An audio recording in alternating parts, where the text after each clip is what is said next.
জীবনের বিশেষ একটা দিনে কিন্তু বিশেষ কিছু কাজ করাটা বা নিজেকে সেইভাবে পরিপাটি রাখাটা কিন্তু অনেকটাই জরুরি। আর এই বিশেষ দিনটা হলো আগামীকাল ছিল, যেহেতু আমার বরের জন্মদিন ছিল। আর এই জন্মদিনে সারাদিনটা কী করলাম চলো আজকে তোমাদের এই ভিডিওতে বলবো। সো হ্যালো বন্ধুরা, তোমরা সবাই কেমন আছো? আশা করি সবাই অনেক ভালো আছো। আর আমার এই ভিডিওটা দেখো, আমি প্রথম থেকে সকাল থেকে শুরু করেছিলাম। প্রথমে তো পুজোটা ঘরে দিয়ে নিয়েছিলাম, তারপরে কিন্তু দেখো এখানে সকাল থেকে কিন্তু সমস্ত কাজকর্ম সারার পর কিন্তু আমি রান্নাঘরে চলে এসেছিলাম সকালবেলা জলখাবারটা বানাতে। সকালের জলখাবারটা কিন্তু একদম সিম্পলভাবেই আমি রাখার চেষ্টা করেছি, কারণ দুপুরে তো হবে অনেক কিছুই মেনু। আর সেই জন্য সকালের জলখাবারটা কিন্তু আমি একদম সিম্পলভাবে রেখেছি। সকালবেলায় দেখো প্রথমেই কিন্তু আলু চচ্চড়িটা বসিয়ে নিচ্ছি, কারণ এখানে আমি করব আজকে সাদা আলুর চচ্চড়ি, আর তার সাথে করব কিন্তু লুচি। তো সেই জন্যই সকাল থেকে প্রস্তুতি নিয়েছিলাম যে এত তাড়াতাড়ি সব কিছু রান্নাবান্না পুজোর কাজকর্ম সব করব, তাই অনেক ভোর ভোর উঠেছিলাম এবং সব কিছু করেওছি। আর দেখো এই যে প্রথমে দেখো সাদা আলু চচ্চড়ি কিন্তু আমি করে নিয়েছি, আর এবার দেখো লুচি করে নিচ্ছি। আর এই দেখো লুচি ভাজা হয়েছে আমার। আর এটাই ছিল সকালের কালকে জলখাবার। আর জন্মদিনে কিছু স্পেশাল মেনু হবে না সেটা তো হয় না।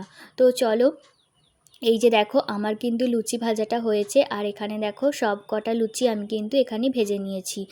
আর যেহেতু অম্বুবাচীর মধ্যে পড়েছিল দশহারাটা, তাই কিন্তু দশহারাটা আমি সেই দিন মনসা পুজো করিনি, কারণ আমার মনে হয়েছিল যেহেতু, আর জানো তো আমার যদি কোনো কিছু নিয়ে খুঁতখুঁতানি থাকে সেটা কিন্তু আমি করি না।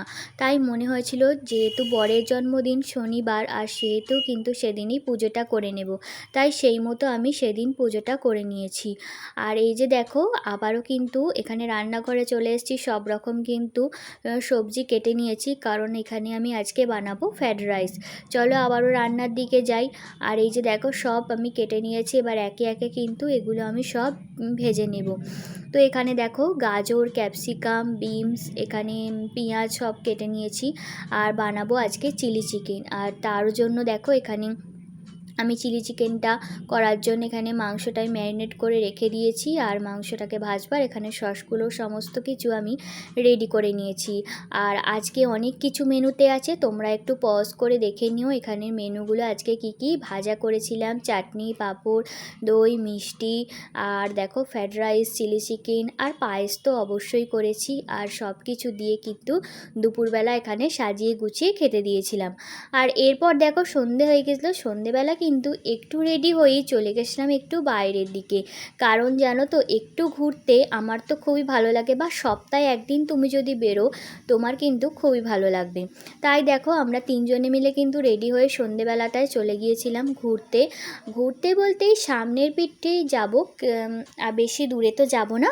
তাই এই যে দেখো চলে গিয়েছিলাম একটা ছোটোখাটো মলে। আর বাইরে ঘোরার থেকে তো এই গরমে ভালো একটা মলে গিয়ে একটু সব জিনিস দেখা ঘোরা। আর সেই জন্য দেখো আমরা এই মলটায় চলে এসেছিলাম। আর এই মলটায় দেখো সমস্ত গ্রসারির আইটেম আর বিভিন্ন ধরনের জামা কাপড় জিনিস তো সব কিছুই এই মলটায় আছে, আর সেগুলোই একটু দেখো ঘুরে ঘুরে দেখছিলাম। এই যে অনেক রকম জিনিস দেখতে আমার কিন্তু খুব ভালো লাগে। এখানে আবার দেখো এত বড় ললিপপও দেখতে পেলাম এসে, আর এই যে সেটাও একটু দেখালাম তোমাদেরকে। আর অনেক কিছু জিনিস আছে, সেগুলোই তোমাদের সাথে একটু একটু দেখাচ্ছি এবং সেগুলোই তোমাদের সাথে শেয়ার করছি। তো দেখো এই মলটায় জিনিসগুলো কিন্তু অনেক ভালো লাগছে, আর সেখান থেকে কেনা তো হবেই, বা সেখান থেকে দেখার যে একটা আনন্দ সেটা কিন্তু খুব ভালো লাগে। আর সব জিনিস তো দেখলেই বা কিনতে হবে সে কথাও নয়। আর এই যে দেখো আমরা যে দেখছি ঘুরে ঘুরে, এগুলো দেখতে কিন্তু আমার বেশি ভালো লাগে। এই তো কত রকমের জিনিস দেখো, আর সেগুলোই আমরা দেখছি। আর এই যে দেখো এরপরে আমি একটা ডিপে হাতে নিয়েছি, অবশ্য এটা কিন্তু আমি কিনবো বলেই ঠিক করছি। এই ডিপেটা কিন্তু আমার খুব ভালো লাগছে। আর এই যে দেখো আমরা তিনজনে আছি, ছেলেটা ওদিকে আছে। আর এই যে তোমাদের একটু দেখিয়ে দিলাম। আর আমাদের এখানে যে গঙ্গা পুজো হয়েছিল, আর তখন দেখছি ঠাকুরটা কিন্তু বিসর্জনের জন্য এখানে বাইরে বেরিয়ে পড়েছে। তো সেটাও একটু তোমাদের সাথে শেয়ার করলাম। চলো আজকের মতো ভিডিওটা কিন্তু সারাদিনে এখানেই শেষ করছি। আর সকাল থেকে যা যা করলাম সবই কিন্তু তোমাদের সাথে শেয়ার করলাম। ভিডিওটা কেমন লাগলো অবশ্যই কিন্তু একটা কমেন্টে জানাবে। চলো আজকের মতো আসি, আবারও পরে দেখা হবে।